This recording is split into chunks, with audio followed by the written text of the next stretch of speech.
بحق محمد یا اعلی بحق علی یا فاطر السماوات بحق فاطمہ یا محسن بحق حسن یا قدیم الاحسان بحق حسین علیہ السلام۔ بار الہ تجھے واسطہ محمد و آل محمد کا، تجھے واسطہ اپنی عزت و عظمت کا ہم سب کے گناہان کبیرہ و صغیرہ معاف فرما۔ بار الہ تجھے واسطہ محمد و آل محمد کا، تجھے واسطہ اپنی عزت و عظمت کا ہم سب کی عبادات، بالخصوص یہ ذکر امام سید الشہداء اپنی بارگاہ میں قبول و منظور فرما۔ بار الہ ہم سب کی یہ آنسوں یہ گریہ اپنی بارگاہ میں قبول و منظور فرما۔ بار الہ تجھے واسطہ محمد و آل محمد کا جتنے بھی مومنین و مومنات اس دنیا سے چل بسے ہیں ان کی مغفرت فرما۔ بار الہ جتنے بھی مومنین و مومنات بیمار حال ہیں، بالخصوص حاضرین مجلس میں سے، بار الہ تجھے واسطہ ہے امام سجاد علیہ السلام کی بیماری کا انہیں صحت کاملہ و عاجلہ نصیب فرما۔ بار الہ تجھے واسطہ محمد و آل محمد کا جتنے بھی مومنین و مومنات پریشان حال بیٹھے ہیں، چاہے جیسی بھی پریشانی ہو، بار الہ تجھے واسطہ ہے جناب زینب کی پریشانی کا ان کی پریشانیاں دور فرما۔ تمام مومنین و مومنات کی حاجات پوری فرما، ان کی دعائیں مستجاب فرما، جو تنگ دست ہیں ان کے رزق میں اضافہ فرما۔ بار الہ تمام مومنین و مومنات حاضرین مجلس میں سے بالخصوص جو لوگ یہاں پر امداد کرتے ہیں، چاہے وہ مالی صورت میں ہو یا جسمانی صورت میں ہو، بار الہ ان سب کے توفیقات خیر میں اضافہ فرما۔ بار الہ جتنے بھی مومنین و مومنات بے اولاد ہیں انہیں اولاد نرینہ نصیب فرما، جن کی اولادیں ہیں انہیں نیک اور صالح بنا۔ بار الہ ہم سب کی اولادوں کو دین اور دنیا میں کامیاب و کامران فرما۔ بار الہ تجھے واسطہ ہے محمد و آل محمد کا دین اسلام مذہب تشیع اور انسانیت کی دشمنوں کو نیست و نابود فرما، طاغوتی طاقتوں کو غارت فرما۔ بار الہ تجھے واسطہ محمد و آل محمد کا ہم سب کے بارہویں آقا کا جلد ظہور فرما، ہم سب کو ان کے اعوان و انصار میں سے قرار دے۔ بار الہ تجھے واسطہ محمد و آل محمد کا ایک مومنہ نے دعا کروائی ہے جو کہ انڈیا کی رہنے والی ہیں، بار الہ تجھے واسطہ محمد و آل محمد کا انہیں صحت کاملہ و عاجلہ نصیب فرما، ان کی اولاد کو نیک اور صالح بنا، ان کے گھر میں اپنی رحمت و برکات کا نزول فرما۔ بار الہ تجھے واسطہ امام سید الشہداء کا تمام مومنین و مومنات جنہوں نے مجھ سے التماس سے دعا کی ہے، بار الہ ان کے لیے اور اس مومنہ کے لیے بار الہ ان کے تمام حاجات پوری فرما، دعائیں مستجاب فرما۔ بار الہ ہم سب کی عاقبت بخیر فرما، عاقبت بر ولایت علی ابن ابی طالب فرما۔ ربنا تقبل منا انك انت السمیع العلیم بجاہ محمد وآلہ الطیبین الطاہرین المعصومین صلوات۔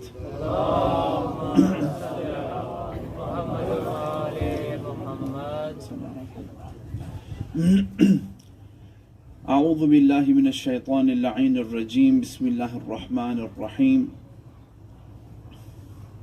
الحمد للہ رب العالمین والحمد للہ رب الشاکرین، الحمد والثناء لرب الحسن والحسین، ثم الصلاة والسلام علی سیدنا و مولانا حبیب قلوبنا شفیع ذنوبنا طبیب نفوسنا ابی الزہراء ابی القاسم محمد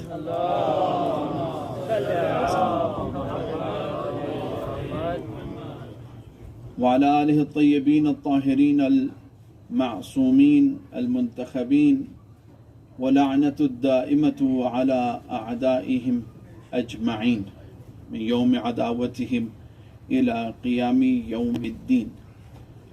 أما بعد، فقد قال الله سبحانه وتعالى في كتابه المجيد وفرقانه الحميد وهو أصدق الصادقين وهو أصدق القائلين. بسم الله الرحمن الرحيم. إن الذين آمنوا وعملوا الصالحات سيجعل لهم الرحمن ودا۔ صدق اللہ العلی العظیم۔ درود بھیجے محمد و آل محمد۔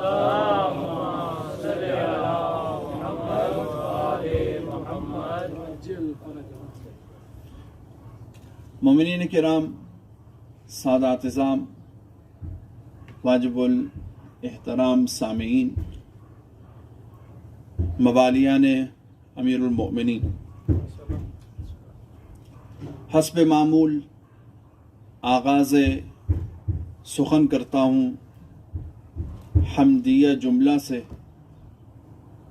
صلوات پڑھیں محمد و آل محمد۔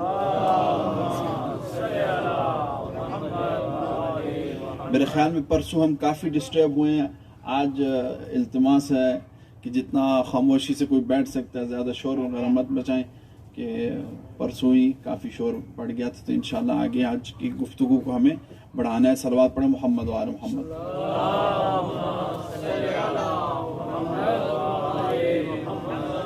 توجہات میرے ساتھ رکھیے گا۔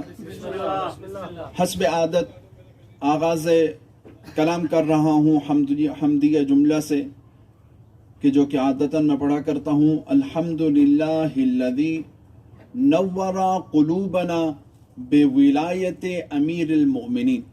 تمام حمد و ثنا اس خالق و مالک و رحمان و رحیم کے لیے، اس خالق حسین کے لیے کہ جس نے ہمارے قلوب کو منور فرمایا۔ کس چیز سے؟ ولایت علی ابن ابی طالب سے۔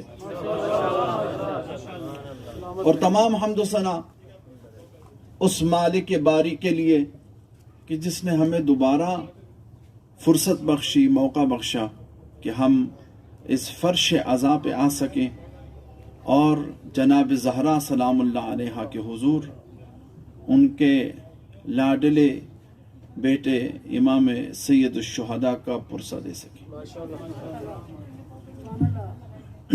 سامعین گرامی، یہ ذکر وہ ذکر ہے کہ جس کا وعدہ خود سرکار رسالت مآب کر گئے تھے۔ ایک مرتبہ بالکل مختصراً میں اس فرش عزا کی اہمیت کا جملہ میں عرض کرنا چاہتا ہوں، اور عرض یہ کرنا چاہتا ہوں کہ یہ وہ وعدہ ہے جو کہ سرکار رسالت مآب نے اپنی دختر کے ساتھ کیا تھا، جناب زہرا کے ساتھ۔ روایت میں ملتا ہے کہ جب امام حسن علیہ السلام کی، انشاءاللہ توجہات میرے ساتھ رکھیں، آج کچھ گھبرائے لگ رہے ہیں، توجہات میرے ساتھ۔ امام حسن علیہ السلام کی جب ولادت بسعادت ہوئی تو روایات میں ہے کہ رسول خدا نے بڑے باوقار قدموں کے ساتھ جناب زہرا کے گھر کو اپروچ کیا، لیکن جب امام سید الشہداء علیہ السلام کی ولادت بسعادت ہوئی تو اس وقت رسول خدا نے بڑے آہستہ قدم اٹھائے، اور جب گھر آ کے پہنچے تو امام حسن علیہ السلام کی باری، رسول خدا نے اپنے نوازے کا منہ چوما اور مسکرائے، لیکن امام سید الشہداء علیہ السلام کی باری منہ چوم کے، لب چوم کے گریہ فرمان لگی۔ اس وقت جناب زہرا نے جب مفصل پوچھا، کہا اے بابا، آپ جب امام حسن میرے بیٹے حسن کی باری آئے تھے، صلوات پڑھیں محمد و آل محمد۔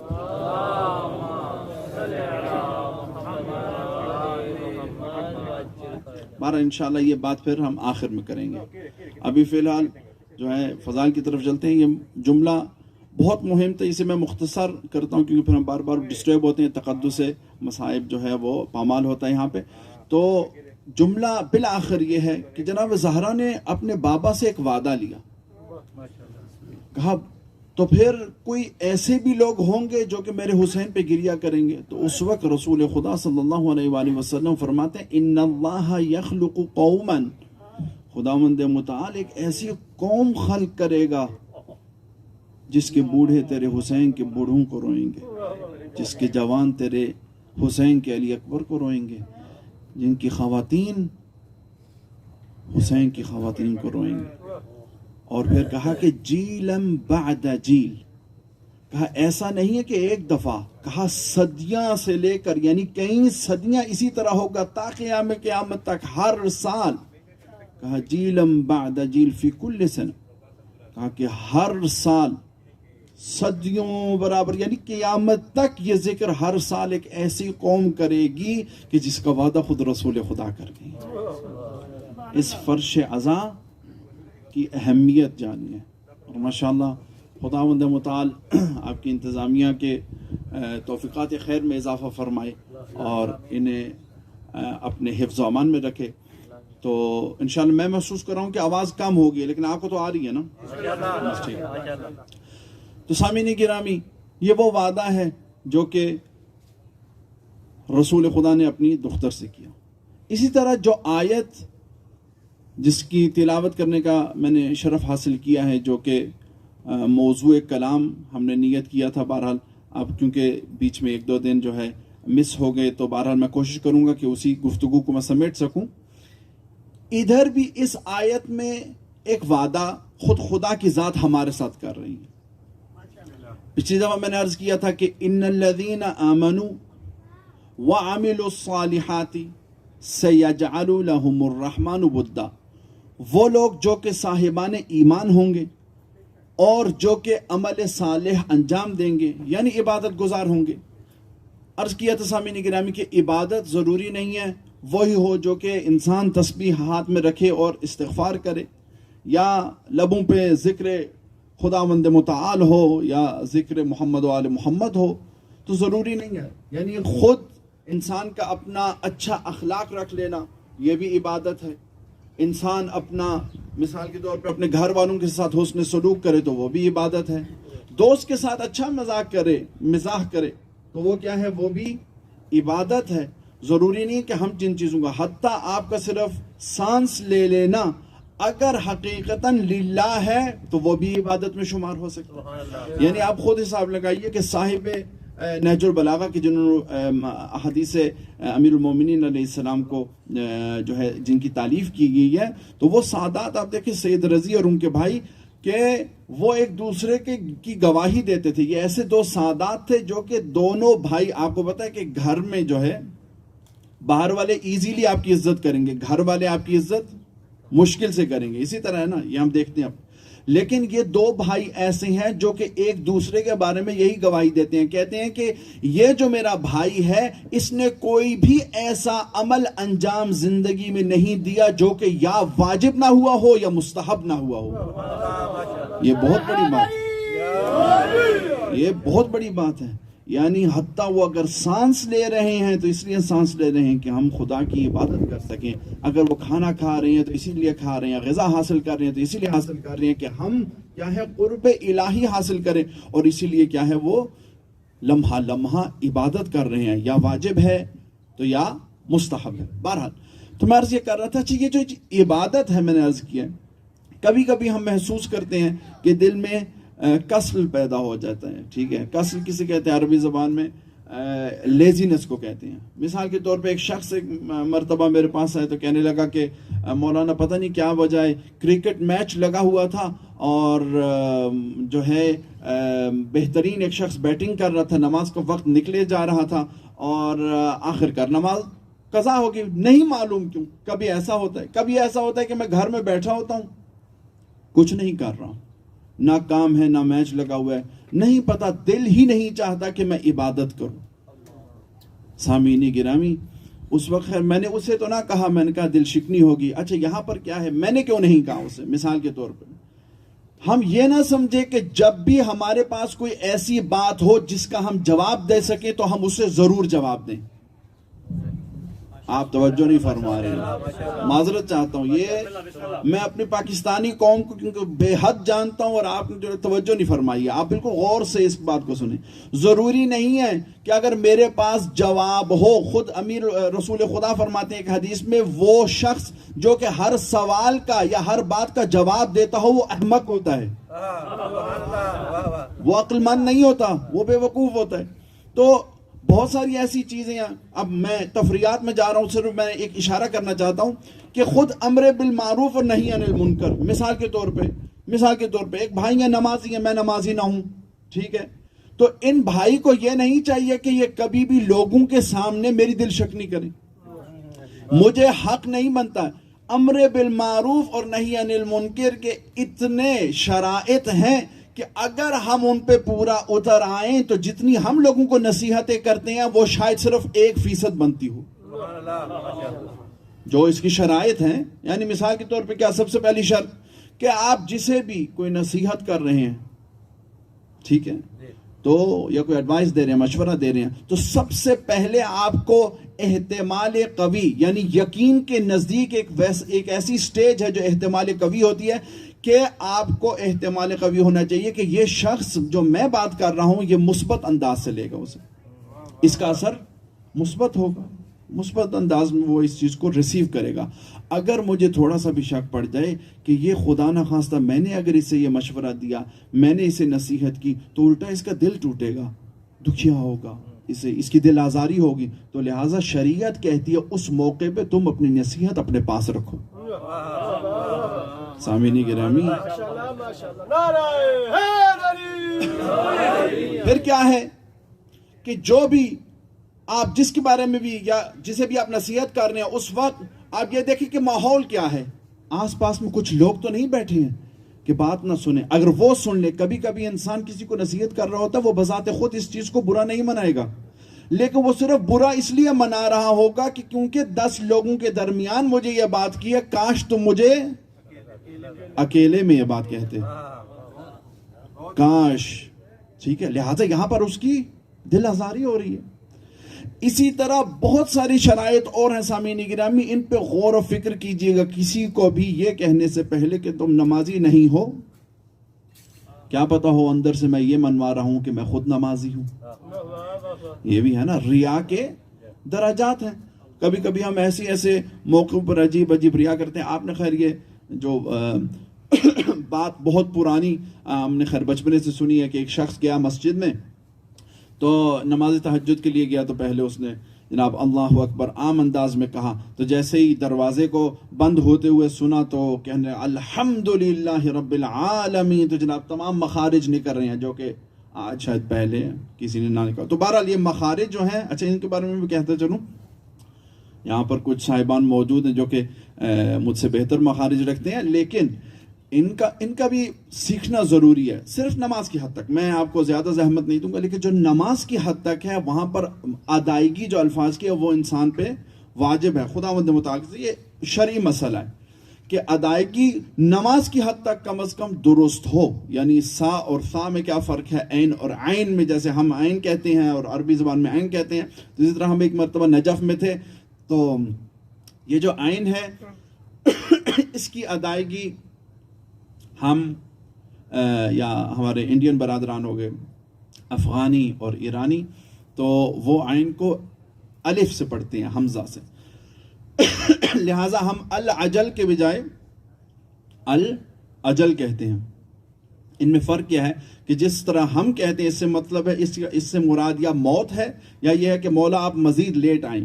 تو وہ ہمارے استاد مذاق سے کہہ رہے تھے کہ آپ حرم میں جاتے ہو تب بھی تو مولا ہماری سنتے نہیں ہیں، ہم عرب ہیں کم، ہم کہتے ہیں العجل عین کے ساتھ، آپ پاکستانی، ایرانی، افغانی اور زیادہ آپ کہتے ہیں العجل، تو مولا اسی لیے شاید جو ہے کافی دیر لگا رہے ہیں۔ لہٰذا عین اور حمزہ میں فرق جاننا کہ کم از کم نماز کی حد تک ضروری ہے۔ صلوات پڑھیں محمد و آل محمد۔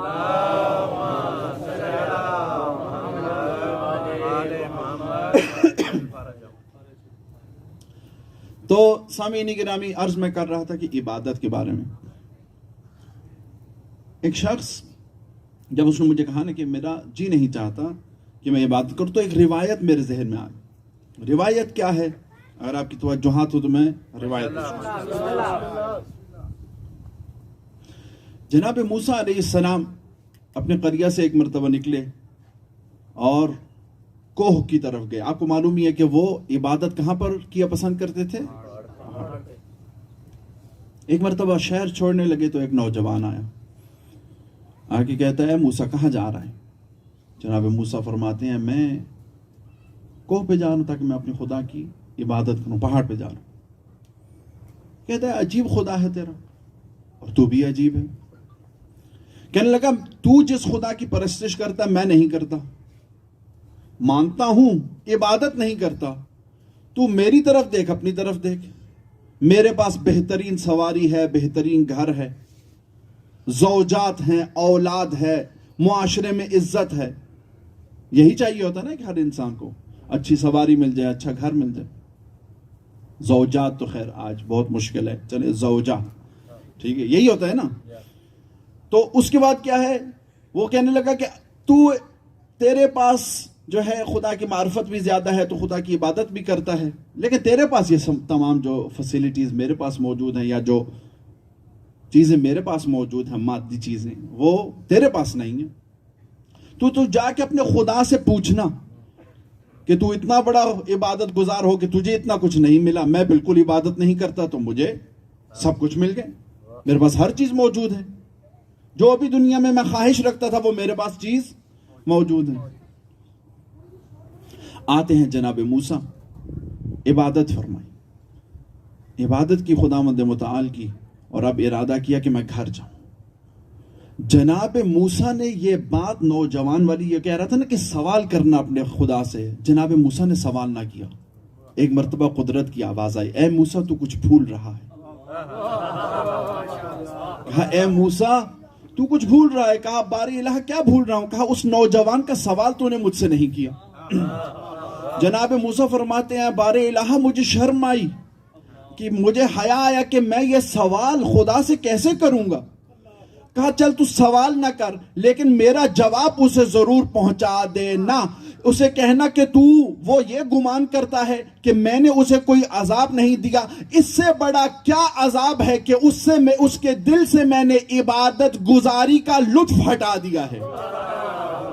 وہ اب عبادت کرنا نہیں چاہتا، اس سے بڑا میں عذاب کیا دے سکتا ہوں ایک شخص کو. نعرہ تکبیر، نعرہ تکبیر، نعرہ رسالت، نعرہ رسالت، نعرہ حیدری، یا علی، نعرہ حیدری، یا علی.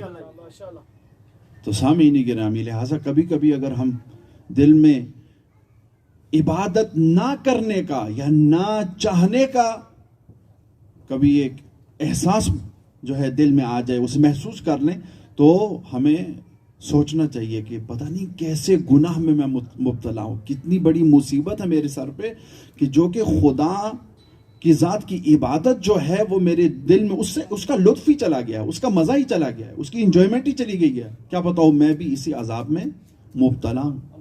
سامعین گرامی، ان الذین آمنوا وعملوا الصالحات، وہ لوگ جو کہ صاحبان ایمان ہوں اور وہ لوگ جو کہ صاحبان تقوی ہوں، عبادت گزار ہوں، تو خداوند متعال ان کے دلوں میں ایک دوسرے کے لیے محبت ڈال دیتا ہے، اور پھر خدا کیا ہے دوسرے لوگوں کے دلوں میں ان اشخاص کے لیے جو کہ صاحبان ایمان ہوں گے، صاحبان تقوی ہوں گے، ان کی محبت ڈال دے گا ان کے دلوں میں. ٹھیک ہے، ان کی محبت ڈال دے گا. سامعین گرامی، آپ نے کبھی محسوس کیا ہے کہ کبھی آپ ایک مومن بھائی کو ملتے ہیں تو آپ خود نہ کہ یعنی کہتے ہیں نہ چاہتے ہوئے آپ مسکرا کے ملتے ہیں. اس کی کیا وجہ ہے؟ اس کی وجہ یہ ہے کہ آپ مومن ہیں، اس کی وجہ یہ ہے کہ آپ تقوی رکھتے ہیں، اس کی وجہ یہ ہے جو مرد مومن جس کو آپ مل رہے ہیں، جو دوسری طرف کا مومن ہے وہ بھی مومن ہے، وہ بھی تقوی رکھتا ہے. اس سے بڑھ کے بھی ایک چیز ہو سکتی ہے.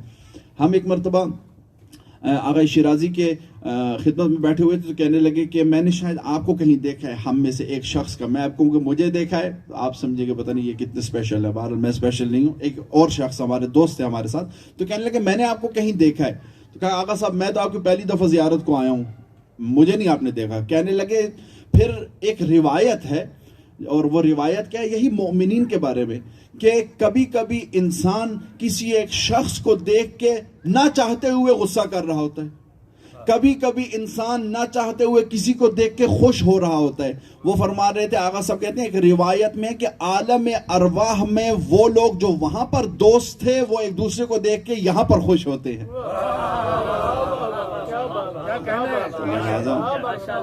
یہ کتنا گہرا تعلق ہے انسان کا. یہ جو عوالم جس سے ہم گزر رہے ہیں یہ تمام خداوند متعال کی عبادت سے مرتبط ہے. سامعین گرامی، یہ مربوط ہے خداوند متعال کی عبادت سے. یہ کیا ہے؟ متعلق بے عبادت پروردگار ہے. بہرحال سامعین گرامی، تمہیدی گفتگو بہت ساری ہو گئی. اللہ سبحانہ و تعالیٰ نے اب یاد ہی نہیں کہ میں نے گفتگو چھوڑی کہاں سے اور اب چلنا کہاں سے. بہرحال میں ایک موقع سے شروع کر رہا ہوں، وہیں سے ہم بات کو آگے بڑھاتے چلے جائیں گے یہ جو آیہ مجیدہ میں نے عرض کی تھی کہ یہ خود امیر المومنین علیہ السلام کی شان میں نازل ہوئی ہے، ٹھیک ہے. ان الذین آمنوا وعملوا الصالحات سیجعل لهم الرحمن ودا، وہ لوگ جو کہ صاحبان ایمان ہوں گے اور وہ لوگ جو کہ صاحبان تقوی ہوں گے، عمل صالح ہوں گے، عبادت گزار ہوں گے، تو خداوند متعال ان کی محبت لوگوں کے دلوں میں ڈال دے گا. سامعین گرامی، تب بھی شاید معیار بن گیا، کہا حب علی و بغض علی. سامعین گرامی، علی کا حب رکھنا ہی ایمان کی نشانی ہے اور علی سے بغض رکھنا ہی منافقت کی نشانی ہے. سامعین گرامی، میں نے عرض کیا تھا نا، خود رسول خدا نے کتنے ایک بہترین انداز سے قصیدہ پڑھا امیر المومنین علیہ السلام کا، کہ جب خود امامہ سجایا سر پہ، تلوار ہاتھ میں پکڑائی اور اس کے مقابلے میں گئے کہ جس کے مقابلے پہ کوئی جانے کے لیے تیار نہیں تھا، مشہور تھا عمر ابن عبدود. ٹھیک ہے، یہ نہ لوگ سمجھنے لگے جناب ابو ان کے فضائل پڑھ رہے ہیں، نہیں، یہ تاریخ کے الفاظ ہیں کہ وہ اتنا قوی و مضبوط اور وہ اسٹرانگ آدمی تھا، اتنا وہ بہادر اور شجاع تھا کہ خود ایک اونٹنی کے بچے کو وہ ڈھال بنا لیتا تھا، سپر بنا لیتا تھا. یہ عام بندہ نہیں تھا. اگر کوئی عام شخص ہوتا تو نہ جانے جب پوچھا رسول خدا نے کون ہے جو اس کتے کا منہ بند کرے تو کہیں نکل پڑتے شاید. صحیح ہے، لیکن اٹھتا وہی تھا کہ جسے ایک مرتبہ علم بھی دینا تھا، مرد وہی تھا جسے علم دینا تھا. اب بھی امیر المومنین علیہ السلام اٹھے اور فرمایا انا لہو یا رسول اللہ، میں جاتا ہوں اس کے مقابلے میں. اس آیت کے دو پہلو تھے، پہلو ایمان اور پہلو عبادت. اور پھر جب امیر المومنین علیہ السلام سج دھج کے نکلے تو اس وقت رسول خدا نے ان دونوں پہلوؤں کو ایک حدیث میں کور کیا. کہا کیا؟ برز الایمان کلہ الی کفر کلہ، کل کا کل ایمان کل کے کل کفر کے مقابلے میں چلا گیا. اور اگر عبادت کا پہلو دیکھنا ہو تو فرمایا ضربت علی فی یوم الخندق افضل من عبادت الثقلین. علی کی عبادت نہیں، علی کا ایک وار پورے عالم کی دنیا کی عبادت سے افضل ہے، پورے عالم کی. یعنی عبادت ثقلین کی عبادت سے علی کی عبادت نہیں. سامعین گرامی، علی کا ایک وار ثقلین کی عبادت سے افضل ہے. یہ ہے امیر المومنین علیہ السلام. میں نے روایت، اور پھر یہ گھرانہ وہ ہے. سامعین گرامی، میں نے عرض کیا کہ یہ جو آیت ہے یہ امیر المومنین علیہ السلام کے شان نزول کے بارے میں ایک روایت کے مطابق. اور آپ کو پتہ یہ اولنا محمد، اوسطنا محمد، کلنا محمد، یہ سب کے سب محمد ہیں.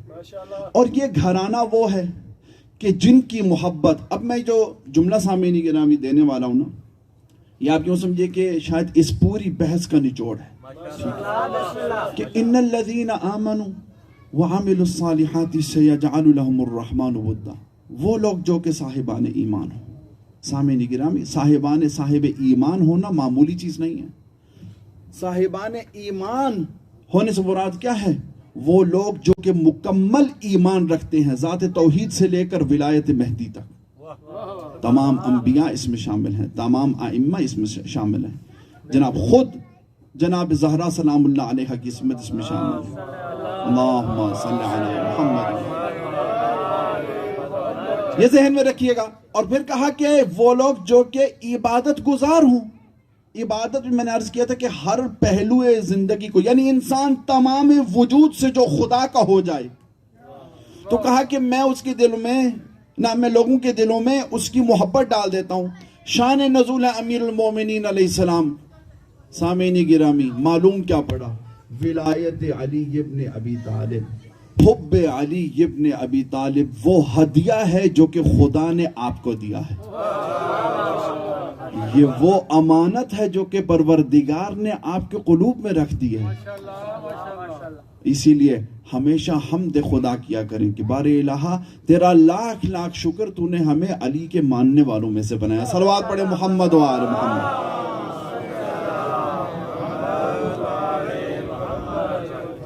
سامعین گرامی، میں عرض کر رہا تھا انشاءاللہ کل سے گفتگو، میں نے جیسے پہلے دن وعدہ کیا تھا جو حضرات یہاں پر موجود تھے، کہ اسی آیت کے ضمن میں تھوڑا میں نے اس کے جو ہے تشریح پیش کی ہے، اور اسی کے ضمن میں پنجتن پاک کی سیرت یعنی عبادت اور ایمان کے حوالے سے انشاءاللہ اس پہ جو ہے گفتگو ہوگی۔ آج مختصراً 2-3 جملے اور انشاءاللہ مصائب کی طرف چلیں گے۔ سامعین گرامی، میں نے عرض کی کہ محبت اہل بیت علیہ السلام ہمیں بالآخر فائدہ کیا پہنچاتی ہے، اور پھر جب محبت انسان کسی سے کرتا ہے تو اگر یک طرفہ ہو تو اس کا اثر کچھ ہوتا ہے، اور اگر دو طرفہ ہو تو اس کا اثر کچھ اور ہوتا ہے۔ یعنی محبت معراج تک تبھی پہنچتی ہے جب دو طرفہ محبت ہو، ٹھیک ہے۔ پھر ایک انسان یہ کہ دعویٰ کرتا رہے، مثال کے طور پہ آپ کہیں جناب میں اپنے چچا جان سے بے حد محبت کرتا ہوں، ان کی بے حد عزت کرتا ہوں، وہ آپ کو ایک دودھ کا ڈبہ مانگ لے آپ سے کہ شاپ سے لے آؤ، آپ کہیں گے نہیں بس وہ والی محبت نہیں، لیکن ویسے میں آپ سے محبت کرتا ہوں، آپ سے عزت، دودھ والی نہیں۔ یعنی انسان پھر جب آزمائش کا مرحلہ آتا ہے تب انسان کا واقعاً پتہ لگتا ہے کہ یہ ہم سے کتنی محبت کرتا ہے، یہ ہماری عزت کتنی کرتا ہے۔ میں نے پہلے عرض کیا تھا امام صادق علیہ السلام سے ایک بندے نے پوچھا اللہم صلی پوچھا ہے مولا یہ بتائیے کہ کیا یہ کافی ہے کہ ہم آپ سے محبت کرتے ہیں؟ کہا یہ جو تم نے ابھی کہا ہے یہ کافی نہیں ہے، کر کے دکھاؤ، ہمیں بھی مانو ہماری بھی مانو تب کمال ہے۔ کافی نہیں ہے کہ صرف تم یہ کہو کہ ہم آپ ہی کو مانتے ہیں، لیکن یہ وہ گھرانہ ہے، یہ وہ کریم گھرانہ ہے کہ یہ کبھی بھی آپ کی نہ منزلت دیکھیں گے، نہ جاہ دیکھیں گے، نہ دولت دیکھیں گے، نہ عہدہ دیکھیں گے، نہ یہ دیکھیں گے آپ وزیر ہیں، مشیر ہیں، ایم پی اے ہیں، کچھ بھی نہیں دیکھنے والے۔ اگر کچھ دیکھیں گے تو آپ کا ایمان دیکھیں گے اور آپ کا تقویٰ دیکھیں گے۔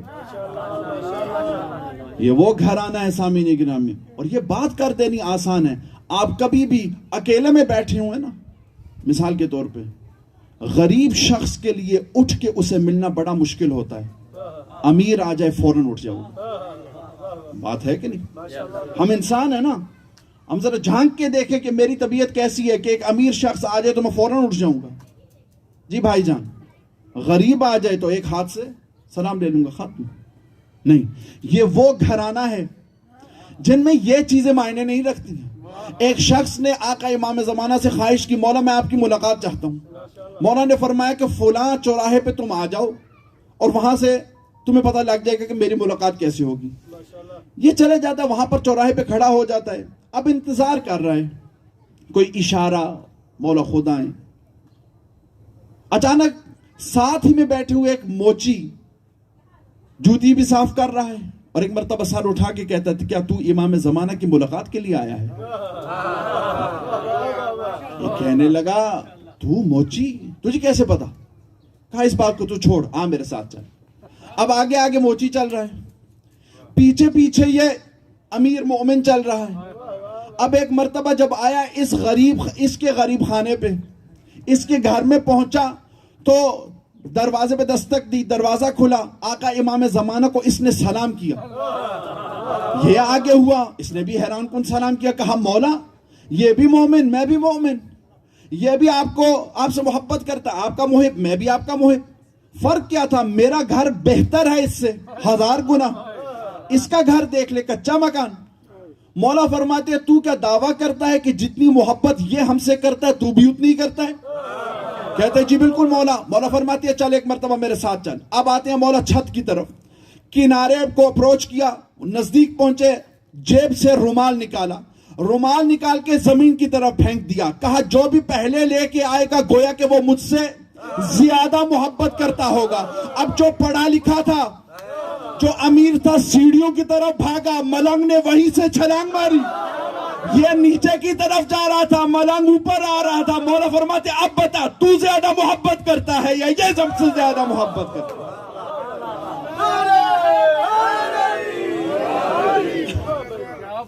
تو بتا کون ہم سے زیادہ محبت کرتا ہے؟ سامعین گرامی، خدا کی قسم اہل بیت علیہ السلام نے کبھی بھی آپ کی گاڑی نہیں دیکھنی، عہدہ نہیں دیکھنا، یہ نہیں دیکھنا کہ معاشرے میں اس کی عزت اگر ڈر اور خوف کی وجہ سے ہے تو اس کی کوئی ویلیو نہیں ہے، شرافت کی وجہ سے تو یہ وہ گھرانہ ہے کہ جو ایک ماننے والا تندور میں چھلانگ مار دے تو آگ بھی گلزار ہو جاتی ہے۔ یہ انہی کی جوتی کے صدقے میں ہے. سامعین گرامی، ہر شخص کو چاہیے کہ وہ سوچے میں دعوے دار ہوں حسین ابن علی کی محبت کا، دعویٰ کرتے ہیں نا، لیکن ہم مولا کے لیے کچھ قربانی دینے کے لیے بھی تیار ہیں. ایک ہمارے بزرگ عالم دین ہے، معذرت چاہتا ہوں، میں اپنے نوجوانوں سے یہ بات کروں گا، بزرگان سے کوئی گلہ نہیں. وہ فرمایا کرتے ہیں کہ جو شخص یہ الفاظ کہتے ہیں نا کہ یا لیتنی کنت معکم، اے مولا کاش میں آپ کے ساتھ ہوتا، تو کہا اگر اس کے چہرے پہ داڑھی تک نہ ہو، جو بال کچھ دنوں کے لیے حسین ابن علی کے لیے نہیں بڑھا سکتا، تو کیا وہ سر دے گا حسین ابن علی کو؟ سامعین گرامی، جو 4 بال نہیں لمبے کر سکتا حسین ابن علی کے لیے، وہ اپنا سر دے گا. پھر ہمیں سوچنا چاہیے کہ اگر ہم اس وقت ہوتے تو ہم کس طرف ہوتے. ڈر لگتا ہے سامعین گرامی، بخدا ڈر لگتا ہے. نہیں معلوم کہ ہم حسین ابن علی کی فوج میں سے ہوتے یا عمر ابن سعد کی فوج میں سے ہوتے. اور بے حد قربانی دی ہے حسین ابن علی نے اس دین کو بچانے کے لیے، بے حد قربانی دی ہے. معلوم ہے آپ کو، ہر انسان کو اپنا وطن پیارا ہوتا ہے نا.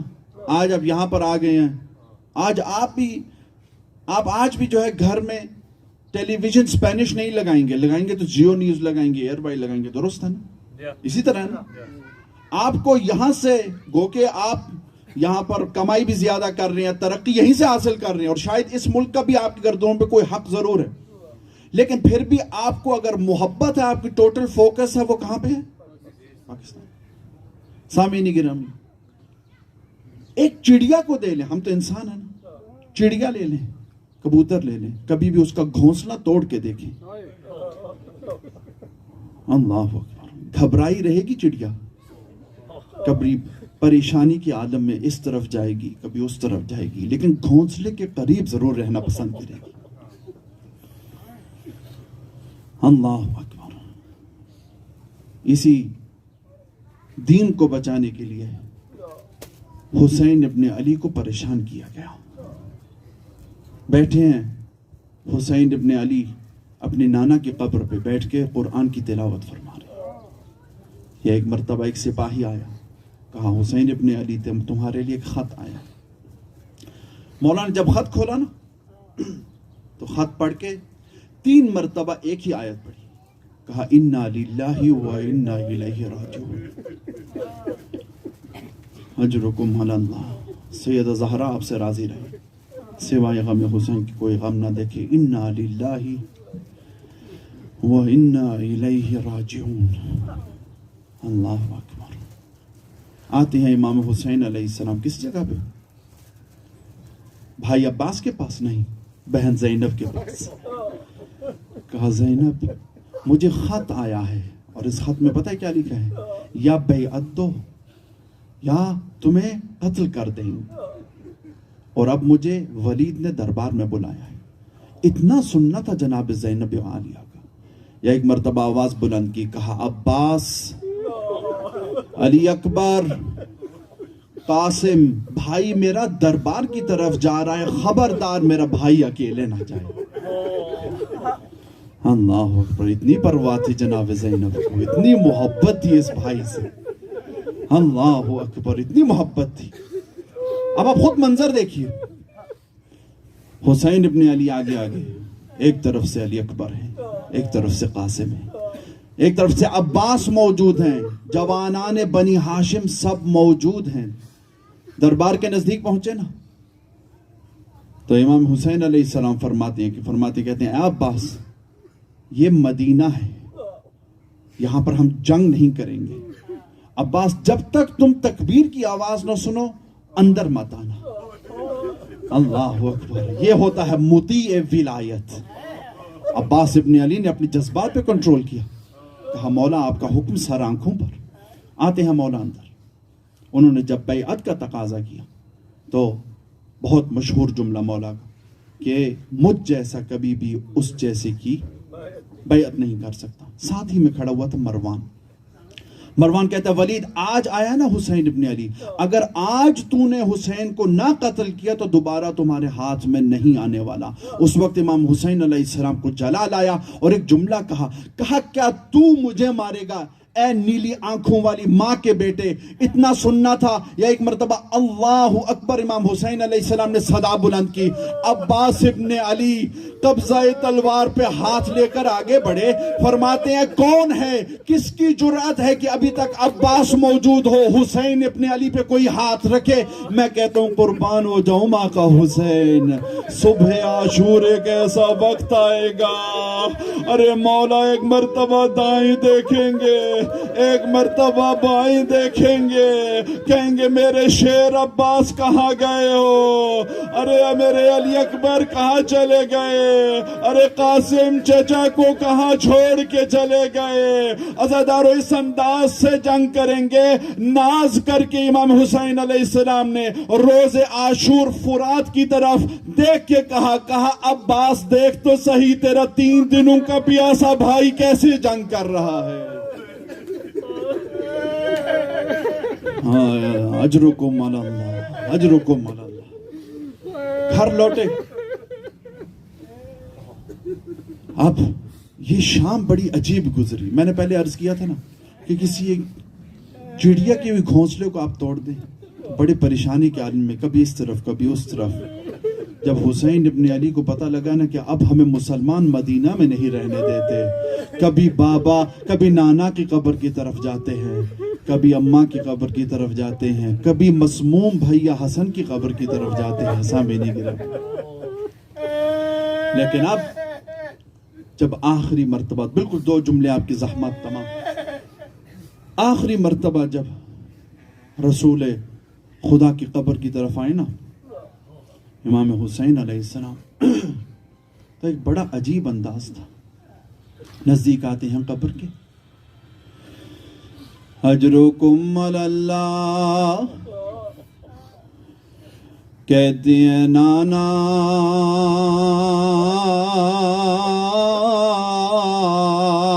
السلام علیک, نانا اب ہمیں مسلمان مدینے میں جگہ نہیں دیتے. عزادار و روایت کے الفاظ ہیں حسین ابن علی بے حد گریہ فرمایا. عزادارو وہاں سے اٹھے ہیں, اب آتے ہیں بھیا حسن کی قبر پہ, آ کے کہتے ہیں السلام علیکہ یا مسموم, او میرا آخری سلام ہو بھیا حسن, میرے مسموم بھائی حسن. عزادارو روایت میں آتا ہے, تاریخ والے لکھتے ہیں انداز کچھ مختلف تھا جب نانا کے پاس آئے, جب بھیا حسن کے پاس آئے, لیکن اب جب اماں زہرا کی قبر پہ گئے تو انداز کیا تھا, انداز کچھ ایسا تھا جیسے علی اکبر کی لاش پہ گئے, کوہنیوں کے بل چلتے تھے مولا. اجرکم علی اللہ. عزادارو 3 جملے مولا نے عجب کہے. کس کی قبر پہ آ رہے ہیں؟ وہ زہرا جو کہ شاہ کونین کی بیٹی. عزادارو 3 عجب جملے فرمائے مولا نے. فرماتے ہیں اماں زہرا میری غریبہ اماں زہرا میری مظلومہ اماں زہرا میری محرومہ اماں زہرا جس کو دفاع علی میں تماچے لگے, جس کے دستے مبارک پہ تازیانے لگے. اجرکم علی اللہ. عزادارو آتے ہیں مولا حسین گھر میں. جناب ابن عباس فرماتے ہیں مولا ایک گزارش کرنا چاہتا ہوں، مولا آپ عراق مت جائیے، مدینہ مت چھوڑیے۔ یہاں پر مولا نے ایک جملہ فرمایا، فرماتے ہیں شاء اللہ ان یرانی قتیلا، خدا کی مشیت ہے مجھے ذبح ہوتے ہوئے دیکھے۔ ابن عباس فرماتے ہیں مولا اگر آپ کو جانا ہے کم از کم زینب و کلثوم نہ لے جائیں۔ مولا فرماتے ہیں شاء اللہ ان یراہن سبایا، خدا کی مشیت ہے زینب و کلثوم کو